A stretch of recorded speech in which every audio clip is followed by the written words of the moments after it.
Collections. They are such a central part of my art practice. Actually, not only my personal art practice, but also work I do with my students. Collections can be that underpinning support for Aristotle's axiom of the whole becoming greater than the sum of the parts. When I use the term collection, my meaning is very open and contains a variety of interpretations. The founding spark for the production of an artwork could be within a collection of objects, or in a collection of images. These days, there are even digital storehouses for our collections. The collection might be found within the artwork itself, in the layers that have been sculpted, scratched away, painted, all layers merging with each other to create the whole. Alternatively, or even additionally, the artwork might become a collection in itself. It is in the choices that I make in the gathering of collections, using collections, or creating collections that reveals my individuality, my creative voice. In the digital studio, a collection emerged that I hadn't anticipated. Working in Photoshop, I hoped that within each piece a collection of layers would build a whole greater than the sum of the parts. And this was true. But what also happened was that my personal collection, my narrative, surfaced. My father's death, the birth of my daughter, the life of my mother, entering into a loving, healthy relationship, and my struggle with body image and coming to a place of acceptance and discovery. Part of the alchemy of the art-making process is that more than what is expected often shows up at the door. And at other times, the artwork is a simple, uncomplicated response. In this instance, a response to a collection of photographs stirring memories of Hawaii. The loei fern, the calla lily, and the bird of paradise, botanical reminders of place and time. Rather than working from a collection, an artwork can also contain a collection. You Are Here is a literal piece. Stratums of sensory experience, Braille, the audio sound wave picture, and that connection to the lost in the mall experience, they walk the viewer down the length of the plaster to share in the artist's declaration You are here.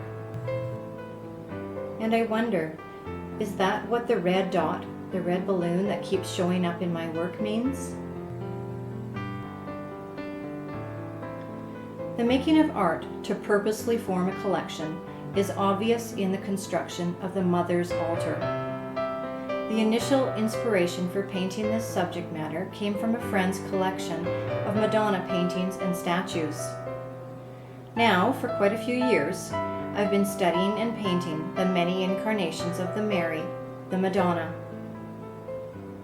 In the beginning, my portrayals were quite traditional. However, I quickly moved to adding my more contemporary color, pattern, or media. In the assemblage of my 8 Madonnas, I explore the differences and similarities of cultural and temporal interpretation. The first Madonna I chose to paint was based on the Italian painting The Coronation of the Virgin by Paolo Veneziano. I enjoyed adding the modern silver washers to the crown of a version of this Madonna thought to have been painted more than 600 years ago. The second Madonna, the Mother of God, Virgin of Pelagonia, was painted in the Byzantine style that first intrigued me. This was a Serbian inspiration attributed to the priest-monk Mekanos Zagrafos. It seemed important to me at this point to add the Venus of Willendorf, who some consider to be the first mother, estimated to have been made between 24,000 and 22,000 BCE. I gave her the bottom center position in the altar to really anchor the piece. Having visited Mexico several times, I wanted to include Our Lady of Guadalupe. She is a relatively young Madonna according to the stories, where in December of 1531 she appeared to a Mexican peasant surrounded by light. Black Madonnas are found throughout the world. One of the first I ever painted was the exquisite Our Lady of Jasna Góra from Poland. For the altar, I chose to depict the Ethiopian Madonna from the Axum Cathedral. I find it thought-provoking to consider these figures so different from those I learned about in my Sunday school classes. Because I live in Nanaimo, British Columbia, it would be remiss of me if I were to not incorporate a First Nations mother. By including this work, clearly influenced by Norval Morrisseau, I seek to honor the First Nations voice. The Virgin of Bethlehem is done in the triangular-shaped figures of the Cusco style from Peru. The painting was fashioned after those done during the colonial period between the 16th and 18th century. The last panel of the Mother Altar was given to the Indian goddess Devi. She is essentially the core of every Hindu goddess. She is the mother of the universe, who comes in many forms. To complete the altar, I added the cross. In this instance, I believe it adds the male counterpoint to the feminine intensity of the piece.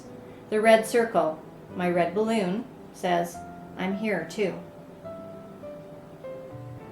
The choices I made as to portray which figures in this altar in no way dismisses those not included. In the altar, each piece is celebrated, and yet it is in the connections that a greater meaning is formed.